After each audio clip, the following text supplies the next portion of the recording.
In 2021, the world population reached the billion mark. 11 years later, the 8 billionth person has been born. China has the world's highest population of 1.41 billion people, followed by India with 1.39 billion, while Africa has a population of 1.21 billion. As the population rises, so do the problems many people in the developing world face, problems like poverty and hunger. The Uganda Bureau of Statistics projects that the country's population could be 44 million by end of 2022. About 70% of these are below the age of 30. However, a bigger section of this percentage are dependents.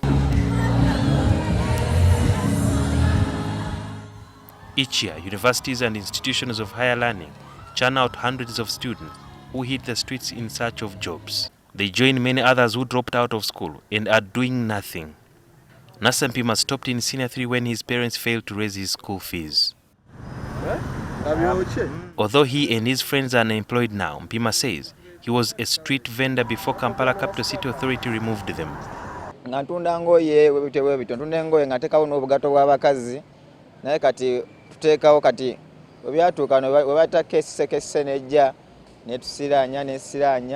I'm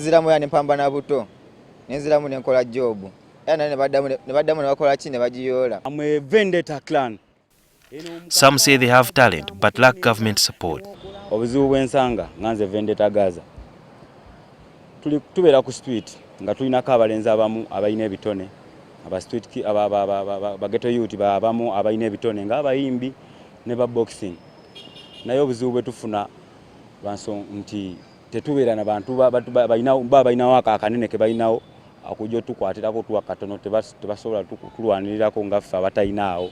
According to Dr. Ibrahim Okumu of Makerere University School of Economics, there is need to revisit the school curriculum that focuses mainly on preparing learners for white-collar jobs. A combination of technical and academic track in terms of skills development, to the extent that even when someone is able to graduate at P7 and is unable to transit to secondary school, they should be able to have some tradable skills.